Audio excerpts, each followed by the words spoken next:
사람들에게 아주 맛있는 맛을 줍니다. 그래서 그것처럼 우리가 삶에서 만나는 고난들도 우리 삶을 잘 익어가게 해서 다른 사람들에게 아주 맛있는 맛을 주는 삶이 될 수가 있습니다. 저는 베트남에서 선교사로 28년을 살았습니다. 그리고 그 28년 중에 약 20년 정도를 베트남에 있는 홍방국제대학교라는 대학교에서 한국어 강사로 베트남 대학생들을 가르치는 일을 했습니다. 그리고 작년 2022년 4월에 한국에 돌아와서 현재 경남 김해에서 다문화 사역을 하고 있습니다. 그리고 그 이주민들에게 사회통합 프로그램 강사로서 또 역시 한국어를 가르치고 있고요. 또 그 일을 하다 보니까 또 다문화에 대해서 좀 더 깊이 알면 좋겠다는 생각이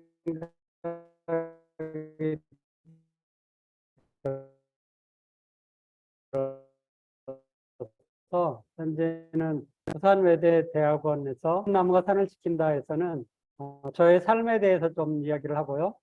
두 번째는 풀이 받은 상처는 향기가 된다입니다. 여기서는 저의 고난에 대해서 잠깐 또 나는 얘기를 하고요. 세 번째는 그 가치를 발견하지 못한 풀, 잡초.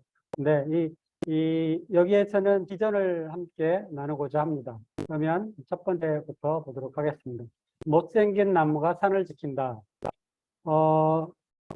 산을 보면 푸르고 이렇게 산을 푸르게 하고 숲을 만드는 것들은 대부분 산에 오랫동안 자라고 있는 그 못생긴 나무들입니다. 산에 있는 좋은 나무들은 중간에 열려서 목재로 팔리기도 하고 또 그 쓸모에 맞게 사용되기도 합니다. 어떤 나무들은 가구로 또 만들어지기도 하고 또 어떤 나무는 또 집을 짓는데 기둥으로 사용되기도 합니다. 그러나 그렇게 잘려나가지 못한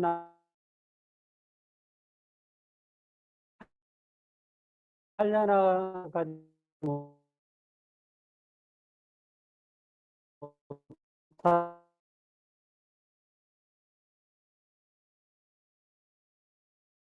강사님,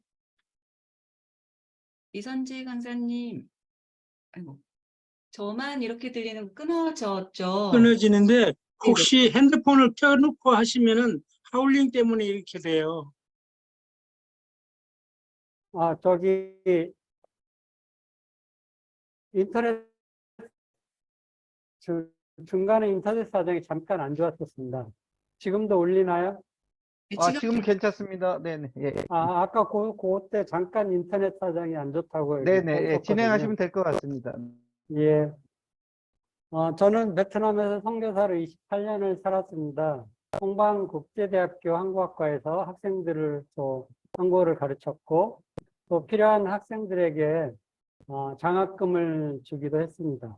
그리고 강의를 할 때마다 학생들에게 강조한 것이 있었는데 그것은 사람에게는 각자의 자리가 있다라는 내용이었습니다. 그래서 사람은 가장 아름다운 모습은 자기의 삶의 자리를 발견하고 그 자리를 지키는 것이라고 말을 했습니다.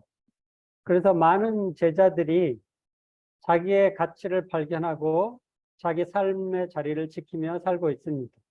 여기 사진에 있는 사람들은 특별히 이제 저랑 함께 자기의 삶의 자리를 발견하고 자기 가치를 발견하고 자기 삶의 가치를 드러내고 있는 사람들을 한번 소개하고자 이런 사진을 올리게 됐습니다.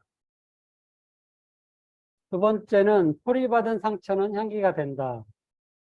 저는 어릴 때 시골에서 자랐습니다. 그래서 풀을 베러 많이 다녔는데 풀을 벨 때마다 풀이 잘리면서 그 향기를 내는데 저는 그 향기가 너무 좋았습니다. 그 풀이 자기는 잘려나가지만 거기에서 향기를 내고 있었던 거죠. 우리의 삶도 상처가 향기가 될 수 있습니다. 우리가 겪는 고난이 그 고난을 잘 승화하면 다른 사람들에게 도움을 주고 다른 사람들에게 향기를 줄 수 있는 삶의 근간이 될 수 있습니다. 저는 2019년 7월 31일 날 베트남 다낭에서 심근경색으로 쓰러졌습니다. 그리고 그날 저녁 가슴에 견딜 수 없는 통증을 느껴서 가까운 병원으로 갔습니다. 그때 의사는 저를 응급처치하고 앰뷸런스를 태워서 다낭 병원으로 보냈고, 저는 다낭 병원에서 스텐트 시술을 받고 퇴원을 했습니다.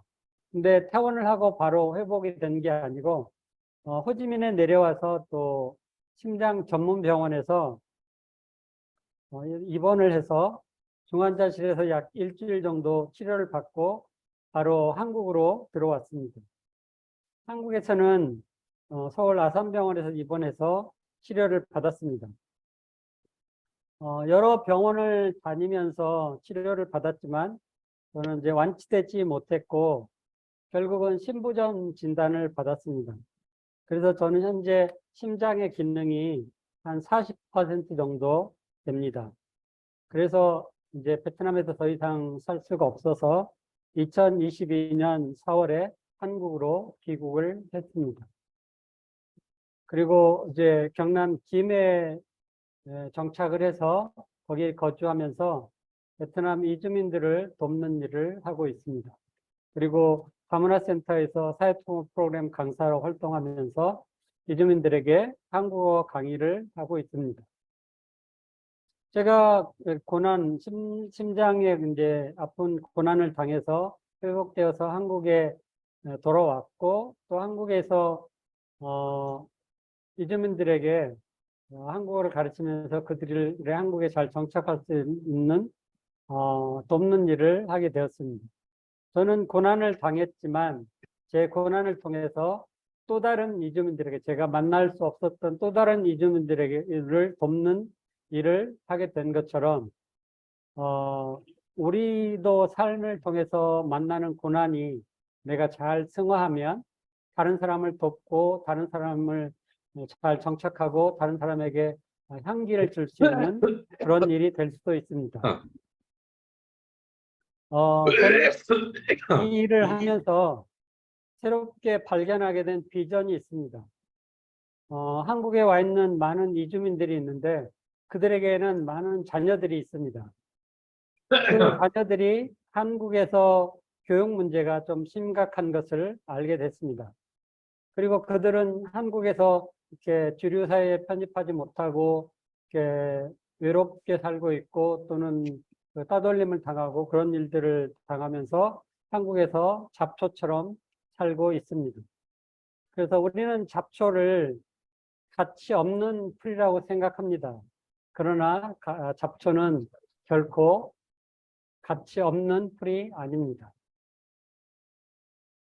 잡초는 아직 그 가치를 발견하지 못한 풀입니다. 잡초는 아주 전략적인 풀입니다.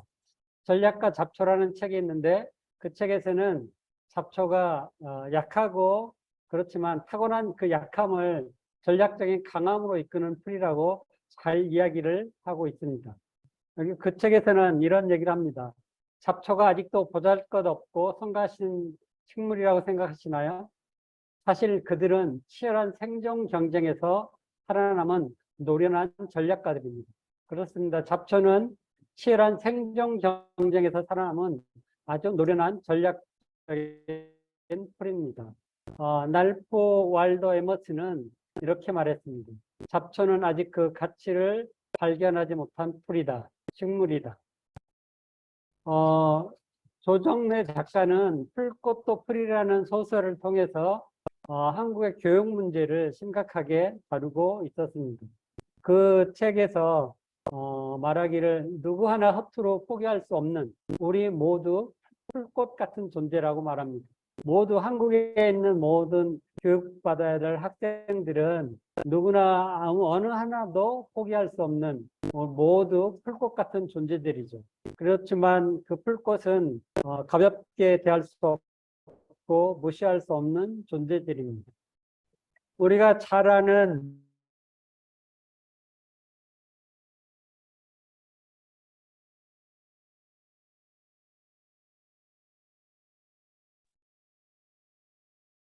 예, 강사님 말소리가 잘 안 들립니다. 예, 다시 한번.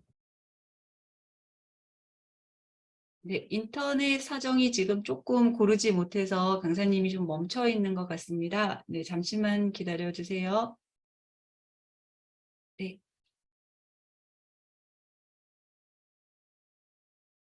자, 강사님 혹시